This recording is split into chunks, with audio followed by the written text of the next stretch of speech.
Akala niya ang pinakamalaking problema niya ay ang pagkalugi ng kumpanya ng kanyang ama, subalit hindi niya alam na mas malaking gulo ang naghihintay sa kanya. Nang malapit ng ibenta ang kumpanya matapos malugi ng $100 milyong, gumawa si Michelle ng isang delikadong plano para maisalba ito. Subalit habang sinusubukan niyang iligtas ang negosyo ng kanyang pamilya, may isang lalaking nagsimulang manggulo sa buhay niya at sa kanyang anak, at ang ginawa ni Michelle para protektahan ang kanyang pamilya, talagang hindi mo inaasahan. Kung gusto mong malaman, panoorin mo hanggang dulo ang ating video. Nagsimula ang pelikula kay Michelle, nakakatapos lang makipagbakbakan, subalit nabitin ito kaya kinuha niya ang isang laruan para ipagpatuloy ang kanyang nabitin na ligaya. Kinabukasan, makikita natin si Michelle na nasa isang pagpupulong sa kumpanya ng kanyang ama, nakikipag-usap siya sa mga empleyado at sinasabi niyang nakagawa ng malaking tagumpay ang kumpanya ng Elliot sa loob lamang ng 5 taon. Sinabi ni Calvo na umatras at ibenta ang kanilang kumpanya,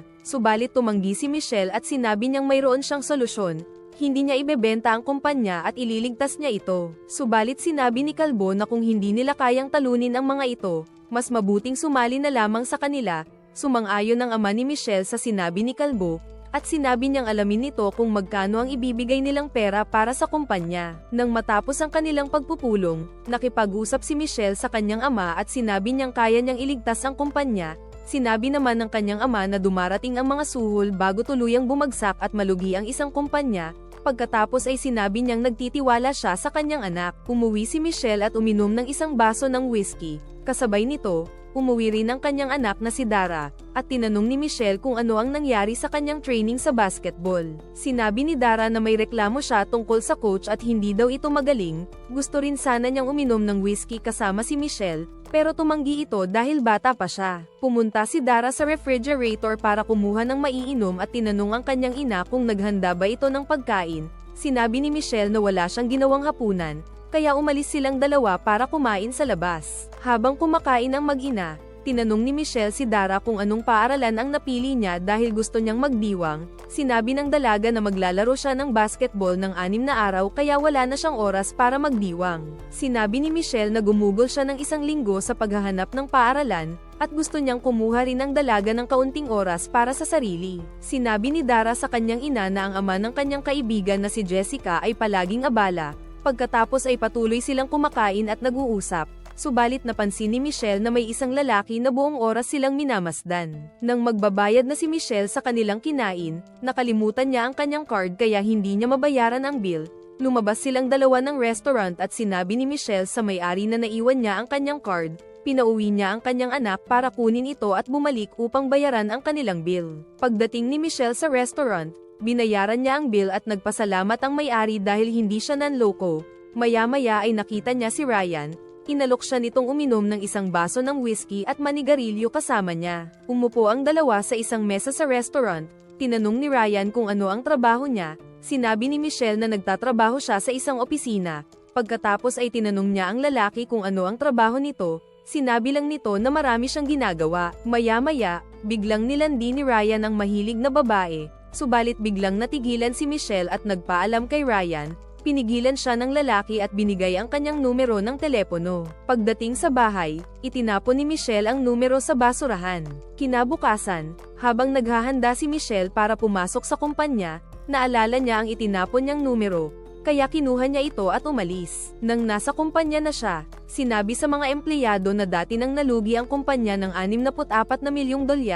Sinabi rin niyang bababa ang presyo ng mga ari-arian at gagawa siya ng magandang alok. Lumalabas na malaking yaman ang mga ari-arian ng kumpanya ng ama ni Michelle. Kinausap ni Michelle ang kanyang ama at sinabi nitong nalugi ang kanilang kumpanya ng $100 milyong sa nakalipas na 2 taon.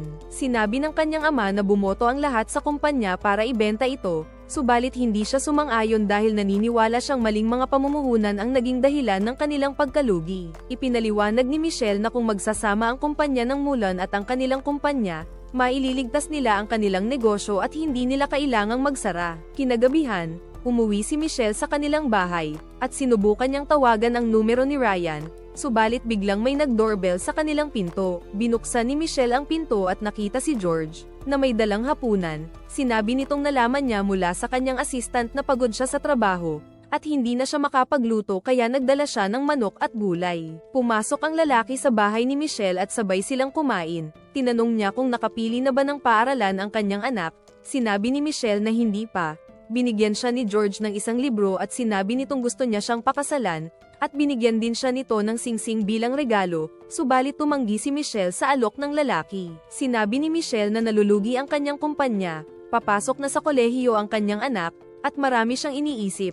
Sinabi naman ni George na naiintindihan niya ang lahat at gusto niyang manatili sa tabi niya, subalit sinabi ni Michelle na wala siyang nararamdaman para sa kanya. Nasaktan ang lalaki at humingi ng tawad si Michelle dahil tinanggihan niya ang kanyang proposal. Sinabi ni George na pag-isipan niya muna ito at umaasa siyang sa huli ay papayag din siya, pagkatapos ay umalis siya. Kinabukasan, habang nasa kumpanya, binigyan siya ng kanyang secretary ng mga ulat. Sinabi ni Michelle na tawagan siya nito kada kalahating oras habang iniisip niya ang solusyon para mailigtas ang kumpanya, gaya ng ipinangako niya sa kanyang ama. Maya-maya, tumawag ang secretary kay Michelle at sinabi nitong nasa telepono si Jessie, ang pinakamalaking investment manager ng kumpanya ng Elliot. Agad itong kinausap ni Michelle sa telepono at inimbitahan niya itong mag-lunch upang pag-usapan kung paano nila mapapalago ang kumpanya ng Elliot at ang kanilang kumpanya. Matapos noon, tinawagan ni Michelle si Ryan at sinabi nitong nasa restaurant siya at inimbitahan niya itong mag-lunch. Pumunta si Michelle kay Ryan, nagkwentuhan sila at tumagay, subalit biglang tumawag ang secretary at sinabi ang tungkol sa meeting nila ni Jessie. Dahil nilalandi ni Ryan ang mahilig na babae, sinabi nito sa kanyang secretary na ipagpaliban muna ang meeting. Nang gabing iyon, nagtungo ang dalawa sa kumpanya ng ama ni Michelle upang makita kung ano ang kanyang trabaho, subalit walang gaanong kawili-wili roon, kaya pinaupo ni Ryan si Michelle sa kanyang kandungan upang manatili itong malapit sa kanya. Hiniling ni Ryan na dalhin siya sa opisina ng kanyang ama. Agad naman itong sinunod ng babae kahit hindi niya maintindihan kung bakit. Pagdating doon, pinagmasdan siya ni Ryan at napag-isipang isa siyang batang mayaman na nakukuha ang lahat ng gusto niya, at sinabi niya kay Michelle na magkwento ito tungkol sa mga bagay na ginawa nito noong bata pa siya. Habang nag-uusap sila, unti-unting uminit ang eksena hanggang mauwi sa bakbakan ang dalawang mahilig. Nang matapos sila, sinabi ni Ryan na marami pa siyang ituturo kay Michelle. Sa sumunod na araw, dinala ni Ryan si Michelle sa isang lugar na kakaiba para sa kanya. Nagulat siya sa kanyang nakita, subalit inisip niyang magandang karanasan din iyon. Dinala siya ni Ryan sa isang pribadong lugar. Doon ay nakita ni Michelle ang lahat ng mga gamit na ginagamit sa bakbakan. Hiniling ni Ryan kay Michelle na sumayaw ito. Mabagal ang naging kilos ng babae, subalit marami na rin siyang karanasang katulad nito. Ipinaliwanag ng lalaki na sa bandang huli ay maaari siyang saktan, subalit sa pagkakataong iyon, naging mas lalo pang tumindi ang kanilang pagnanasa. Matapos ang kanilang matinding bakbakan, nakita ni Michelle ang kanyang telepono na mayroon maraming missed call, kaya agad niyang tinawagan ang kanyang ama at humingi siya ng paumanhin, at nangakong darating ito ng maaga kinabukasan. Nang matapos ang kanilang usapan, sinabi ni Ryan na gusto niya si Michelle dahil iba ito sa ibang mga babaeng nakilala niya. Sa sumunod na araw, dumating si George sa bahay ni Michelle na may dalang mga bulaklak. Tinanong niya ito kung bakit hindi siya nakipag-ugnayan, subalit sinabi ng babae na hindi dapat ito pumunta sa kanyang bahay nang walang paalam. Sinabi rin ni Michelle na may hinihintay siyang ibang tao kaya hindi niya pinapasok si George, kaya itinapon ng kawawang lalaki ang mga bulaklak at umalis. Umalis si Michelle upang dumalo sa isang meeting kasama si Ryan. Habang nasa biyahe, binigyan ni Ryan si Michelle ng isang kakaibang bagay na may vibration at sinabi rito na ilagay iyon sa kanyang panty. Habang hawak naman ni Ryan ang remote control. Habang nagbibigay ng talumpati ang ama ni Michelle sa meeting, binuksan ni Ryan ang remote. Dahil dito, nagsimulang kumilos ng kakaiba si Michelle at napansin din ito ng kanyang ama. Pagkatapos ay dinala ni Ryan si Michelle sa kabilang bahagi ng lugar, at nagsimula silang maglaplapan habang umiinom sa banyo. Dahil dito, bahagyang nasira ang lipstick ng mahilig na babae. Habang inaayos ni Michelle ang kanyang lipstick, pinigilan siya ni Ryan at hiniling na lumabas siya ng ganoon ang kanyang itsura. Paglabas niya, nakita ni Michelle si Jessie, ang boss ng kabilang kumpanya na nakatakda sana niyang makausap pero kinansela niya ang meeting. Tinanong ni Jessie si Michelle tungkol sa kanyang ideya. Nang magsisimula ng ipaliwanag ni Michelle ang kanyang plano, Muling ginamit ni Ryan ang remote, pero kahit paano ay nagawa pa rin nitong makipag-usap kay Jessie. Nang mapansin ni Jessie ang magulong lipstick niya, agad niyang naintindihan kung ano ang nangyayari, kaya umalis ito. Pagkaalis nito, labis na nagalit si Michelle kay Ryan at umalis din siya roon. Habang pauwi si Michelle matapos sunduin si Dara, nalaman niyang may relasyon ng kanyang anak sa isang lalaki.